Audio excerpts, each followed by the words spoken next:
Assalamualaikum warahmatullahi wabarakatuh.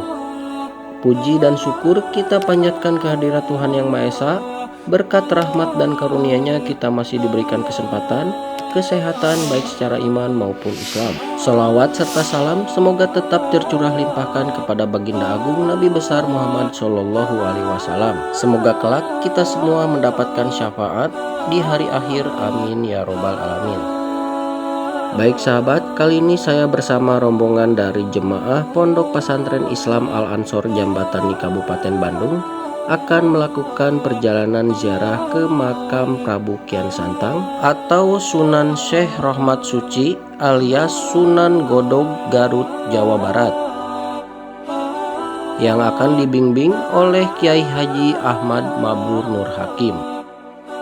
Selamat menyaksikan hanya di IR Channel. Allah ya subhani kadalana bin nurani bil wali qudr rabbani Syekh Abdul Qadir Al-Jailani. Alhamdulillahirabbil alamin. Saya bersama rombongan jemaah dari Pondok Pesantren Islam Al-Ansor Jambatani Kabupaten Bandung kini telah sampai di tempat parkir bis. Dan untuk menuju ke makam Keramat Godog, kita menggunakan jasa ojek yang telah disediakan oleh pengurus atau warga sekitar. Tarif ojek sendiri dikenakan biaya sebesar Rp60.000 per orang, dan itu sudah termasuk PP ya, atau pulang pergi. Makam Godog adalah makam yang terletak di lereng Gunung Karacak, tepatnya di Desa Lebak Agung, Kecamatan Karangpawitan, Garut, Jawa Barat. Makam ini dipercaya sebagai makam Prabu Kian Santang, anak Prabu Siliwangi dari Kerajaan Pajajaran. Informasi mengenai keberadaan makam Godog sebagai makam Kian Santang terdapat dalam beberapa naskah Sunda lama, di antaranya Babad Godog, Babad Pasundan, dan Wawacan Prabu Kian Santang Aji. Nah, tak terasa kita sudah sampai di tempat parkir motor yang berada di kawasan lokasi makam Godog. Dan kita semua kumpul dulu di sini untuk menunggu rombongan jemaah yang lain ya, yang masih di perjalanan.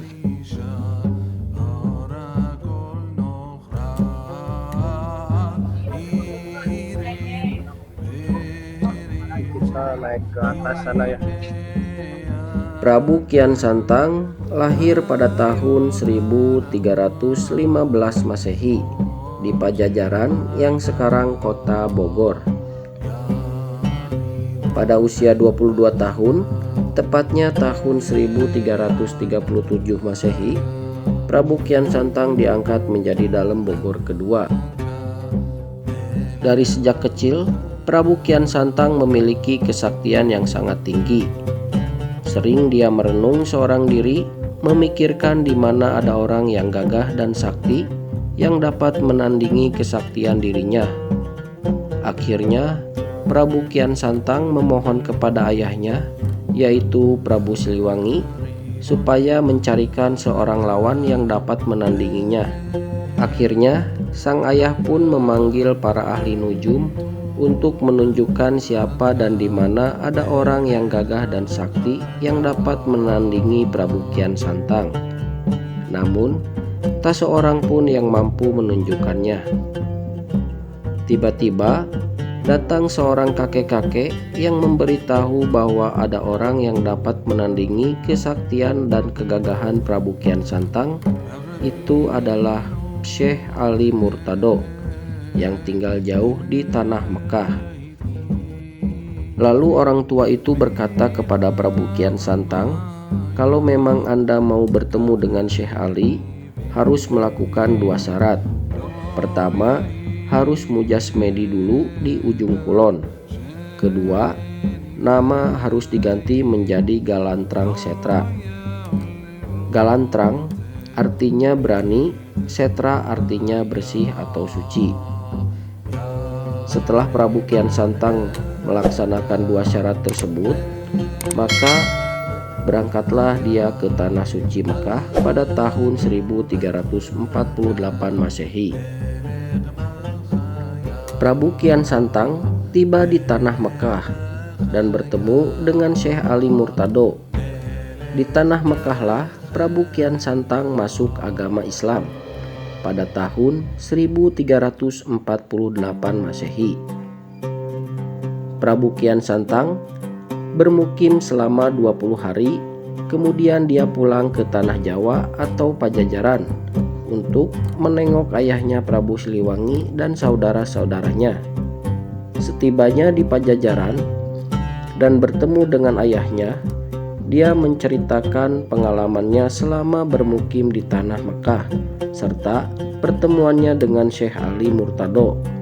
Pada akhir cerita, dia memberitahukan bahwa dia telah masuk agama Islam dan berniat mengajak ayahnya untuk masuk agama Islam. Prabu Siliwangi pun kaget saat mendengar cerita anaknya yang mengajak masuk agama Islam. Sang ayah tidak percaya, malahan ajakannya ditolak. Pada tahun 1355 Masehi, Prabu Kian Santang berangkat kembali ke Tanah Mekah dan bermukim di Tanah Mekah selama 7 tahun dengan maksud mempelajari agama Islam secara khusyuk. Merasa sudah cukup menekuni ajaran agama Islam, kemudian beliau kembali ke Pajajaran pada tahun 1362 Masehi. Beliau berniat untuk menyebarkan ajaran agama Islam di Tanah Jawa. Setibanya di Pajajaran, Prabu Kian Santang langsung menyebarkan agama Islam dan dibantu oleh saudagar Arab yang punya niat berniaga di Pajajaran. Karena dalam fitrahnya membawa keselamatan dunia dan akhirat, masyarakat menerimanya dengan tangan terbuka. Kemudian Prabu Kian Santang bermaksud menyebarkan ajaran agama Islam di lingkungan Keraton Pajajaran. Setelah Prabu Siliwangi mendapat berita bahwa anaknya Prabu Kian Santang sudah kembali ke Pajajaran dan akan menghadap kepadanya, Prabu Siliwangi yang mempunyai martabat raja mempunyai pikiran, daripada aku masuk agama Islam, lebih baik aku meninggalkan istana Keraton Pajajaran. Sebelum berangkat meninggalkan keraton, Prabu Siliwangi merubah Keraton Pajajaran yang indah menjadi hutan belantara. Melihat gelagat demikian, Prabu Kian Santang mengejar ayahnya. Beberapa kali Prabu Siliwangi terkejar dan berhadapan dengan Prabu Kian Santang yang langsung mendesak ayahnya dan para pengikutnya agar masuk agama Islam. Namun Prabu Siliwangi tetap menolaknya. Malahan beliau lari ke daerah Garut Selatan ke salah satu pantai. Prabu Kian Santang menghadangnya di Laut Kidul Garut. Tetapi Prabu Siliwangi tetap tidak mau masuk agama Islam. Dengan rasa menyesal, Prabu Kian Santang terpaksa membendung jalan larinya sang ayah. Prabu Siliwangi masuk ke dalam goa yang sekarang disebut Goa Sancang Pamengpeuk. Prabu Kian Santang kembali ke Pajajaran. Kemudian dia membangun kembali kerajaan sambil menyebarkan agama Islam ke pelosok-pelosok daerah, dibantu oleh saudagar Arab sambil berdagang. Namun istana kerajaan yang diciptakan Prabu Siliwangi tidak dirubah, dengan maksud agar anak cucu atau generasi muda akan tahu bahwa itu adalah peninggalan sejarah nenek moyangnya. Sekarang istana itu disebut Kebun Raya Bogor. Pada tahun 1372 Masehi, Prabu Kian Santang menyebarkan agama Islam di Galuh Pakuan dan dia sendiri yang menghitan orang-orang yang masuk agama Islam. Tahun 1400 Masehi, Prabu Kian Santang diangkat menjadi Raja Pajajaran, menggantikan Mundingkawati atau Prabu Anna Pakem I. Namun, Prabu Kian Santang tak lama menjadi raja karena mendapat ilham harus uslah atau pindah dari tempat yang ramai ke tempat yang sepi. Dalam uslah itu, beliau diminta agar bertafakur untuk mendekatkan diri kepada Allah Subhanahu wa Ta'ala dalam rangka mahabbah dan mencapai kema'rifatan. Beliau dimintakan untuk memilih tempat bertafakur dari ketiga tempat, yaitu Gunung Cermai, Gunung Galunggung Tasikmalaya, atau Gunung Suci Garut. Waktu uslah, beliau harus membawa peti yang berisikan tanah pusaka. Peti itu untuk dijadikan tanda atau petunjuk tempat bertafakur nantinya. Apabila tiba di satu tempat, peti itu godeg atau berubah, maka di sanalah tempat dia bertafakur. Yang dituju pertama kali adalah Gunung Cermai. Tibanya di sana, peti disimpan di atas tanah. Namun, peti itu tidak godeg alias berubah. Kemudian, Prabu Kian Santang berangkat lagi ke Gunung Galunggung Tasikmalaya. Di sana, peti juga tidak berubah. Akhirnya, Prabu Kian Santang memutuskan untuk berangkat ke Garut atau Gunung Suci Garut. Setibanya di Gunung Garut atau Gunung Suci Garut, peti itu disimpan di atas tanah dan tiba-tiba berubah atau godeg. Dengan godegnya peti tersebut, itu berarti petunjuk kepada Prabu Kian Santang bahwa tempat itulah beliau harus bertafakur untuk mendekatkan diri kepada Allah Subhanahu wa Ta'ala. Tempat itu kini diberi nama Makam Godog.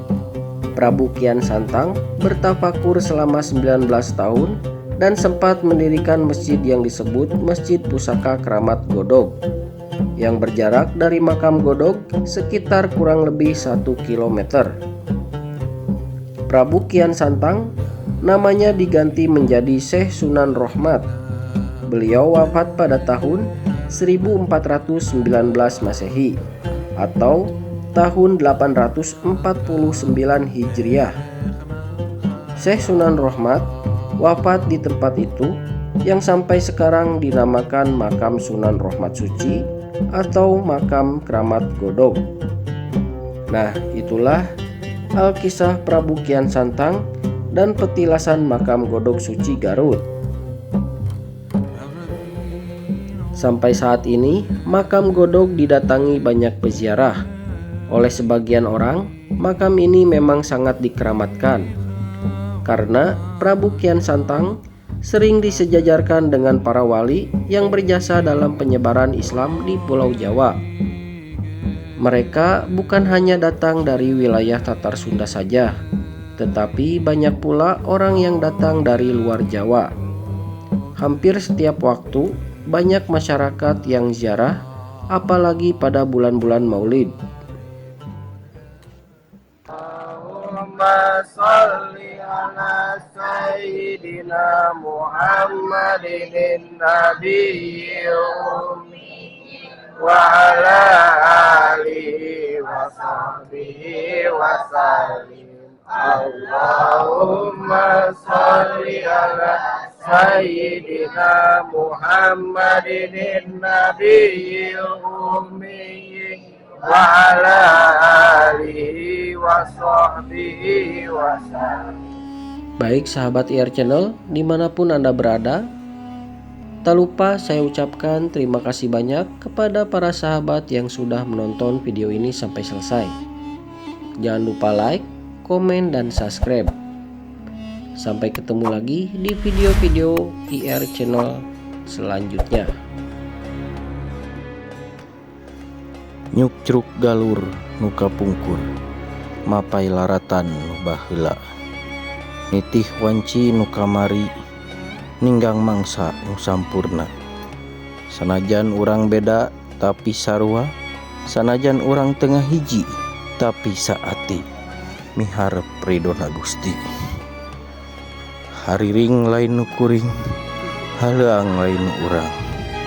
Hariring nu maha wening, ngahaleang nu maha wenang. teu daya teu upaya, la haula wala quwata illa billahil aliyil adzim. Wassalamualaikum warahmatullahi wabarakatuh.